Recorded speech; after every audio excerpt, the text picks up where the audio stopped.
Okay, happy Friday, everybody. Welcome back to Engineering Major Philosophy Minor, also known as your little bedtime reading stories for right now. So we're going to continue with another part of the Gulag Archipelago by Aleksandr Solzhenitsyn.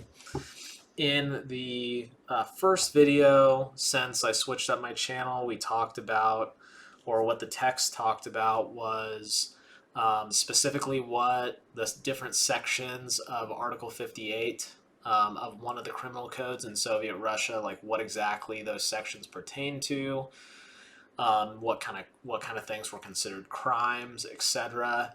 In the next video that I made, which was the last one, we talked about the way that a lot of those sections were applied to people. And in this particular reading, we're going to cover what happened to you after you were accused and then arrested. This chapter overall is called the Interrogation. So in here, we're going to talk about basically a little bit of concepts in the interrogation process, which unfortunately included some torture. So that's going to be mentioned here. So let's go ahead and break into the text just to get started here. The theoretical view of the suspect's guilt was, incidentally, quite elastic from the very beginning. In his instructions on the use of red terror, the Chekist M.I. Latsis wrote, quote, "In the interrogation, do not seek evidence and proof that the person accused acted in word or deed against Soviet power. The first question should be, what is his class? What is his origin? What is his education and upbringing? These are the questions which must determine the fate of the accused." I'm smiling because it's so relatable to some things that are happening today. Anyway, on November 13th, 1920, Dzerzhinsky reported in a letter to the Cheka that, quote, "slanderous declarations are often given the green light," end quote, in the Cheka. The Cheka is the secret police. "After so many decades, have they not taught us that people do not return from there? Except for the small, brief, intentional reverse wave of 1939, one hears only the rarest isolated stories of someone being turned loose as the result of an interrogation. And in such cases, the person was either imprisoned soon again, or else he was let out so he could be kept under surveillance. That is how the tradition arose that the organs do not make mistakes. Then what about those who were innocent?" In his Dictionary of Definitions, Dahl makes the following distinction, quote, "An inquiry is distinguished from an investigation by the fact that it is carried out to determine whether there is a basis for proceeding to an investigation. On sacred simplicity, the organs have never heard of such a thing as an inquiry. Lists of names prepared up above, or an initial suspicion, or a denunciation by an informer, or any anonymous denunciation, were all that was needed to bring about the arrest of the suspect, followed by the inevitable formal charge. The time allotted for investigation was not used to unravel the crime, but, in 95 cases out of 100, to exhaust, wear down, weaken, and render helpless the defendant, so that he would want it to end at any cost. As long ago as 1919, the chief method used by the interrogator was a revolver on the desk." And then a little bit later in the text, "Once it was established that charges had to be brought at any cost and despite everything, threats, violence, tortures became inevitable. And the more fantastic the charges were, the more ferocious the interrogation had to be in order to force the required confession. Given the fact that the cases were always fabricated, violence and torture had to accompany them. This was not peculiar to 1937 alone. It was a chronic general practice. And that is why it seems strange today to read in the recollections of former Zeks that, quote, torture was permitted from the spring of 1938 on. There were never any spiritual or moral barriers which could have held the organs back from torture. In the early post-war years, in the Cheka Weekly, the Red Sword, and Red Terror, the admissibility of torture from a Marxist point of view was openly debated. Judging by the subsequent course of events, the answer deduced was positive, though not universally so.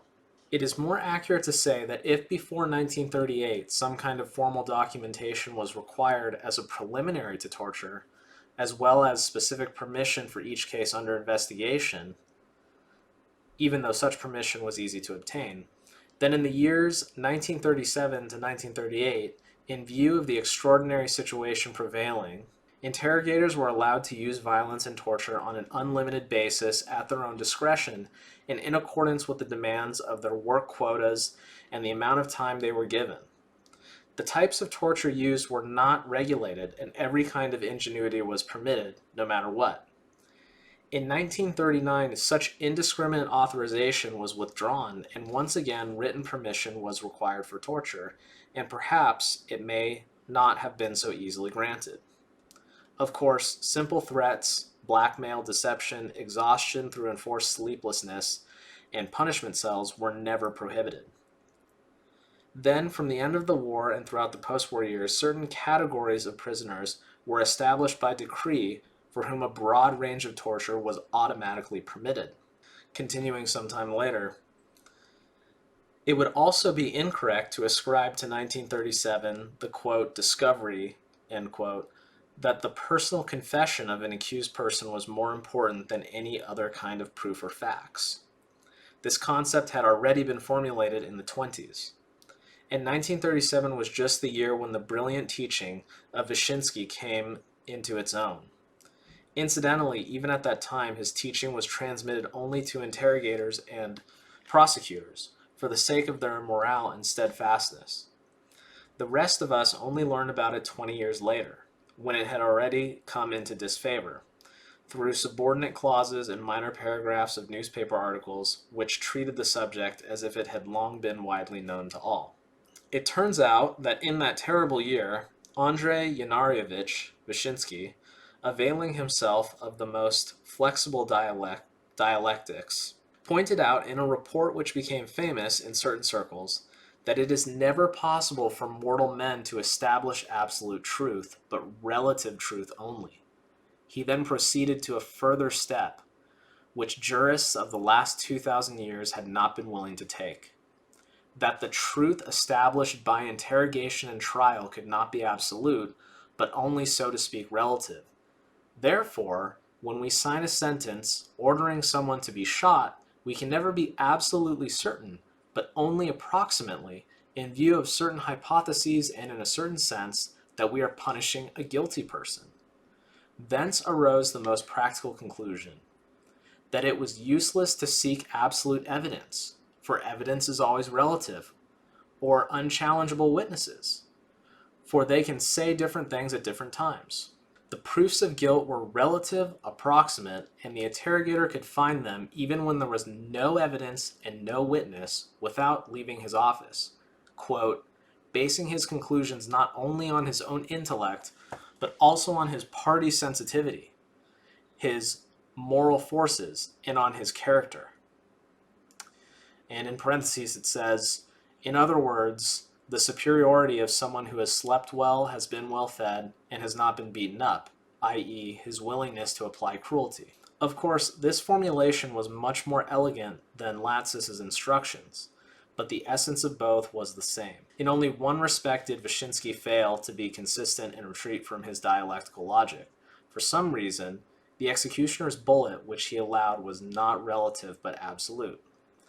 Thus it was the conclusion of advanced Soviet jurisprudence, proceeding in a spiral, returned to the barbaric or medieval standards. Like medieval torturers, our interrogators, prosecutors, and judges agreed to accept the confession of the accused as the chief proof of guilt. And there's a footnote here, number 9, which I want to read.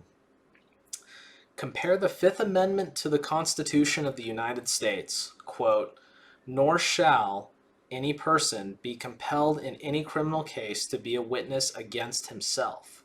And then Solzhenitsyn writes in italics with an exclamation point, not be compelled, as if, just kind of exclaiming this as a an amazing, an amazing triumph of U.S. Constitutional thought. The same thing appears in the 17th century Bill of Rights. And then sometime later, this is the last kind of section that I'll read. We are therefore forced to conclude that no list of tortures and torments existed in printed form for the guidance of interrogators. Instead, all that was required was for every interrogation department to supply the tribunal within a specified period with a stipulated number of rabbits who had confessed everything. And it was simply stated, orally but often, that any measures and means employed were good, since they were being used for a lofty purpose, that no interrogator would be made to answer for the death of an accused, and that the prison doctor should interfere as little as possible with the course of the investigation. All right, guys, so that's all I'm going to read for tonight, and of course I will put images up at the end if you guys want to go back and read it for yourself. Yeah, the whole, I think in the last video I talked a little bit about, or I emphasized a little bit kind of one of the last phrases that I read, which was that there was no concept of guilt or innocence. And, not only is it atrocious to learn about the tortures, but this particular section also gives some interesting insight as to why the concepts of guilt and innocence and actual evidence are extremely important, especially when dealing with cases that involve physical torture of a defendant. So anyway, guys, think about the standards that were established here, about how all evidence is relative and therefore they don't need to find any evidence to do things to people, and think about how it was pretty much up to the whim of basically the interrogator to determine a person's guilt. I think that those two things are probably the most interesting parts of the section that I read. So anyway, guys, thanks for watching. Leave a comment below if you want to discuss, and I hope you guys have a good evening and a good weekend, and I'll catch you guys in the next one. Good night.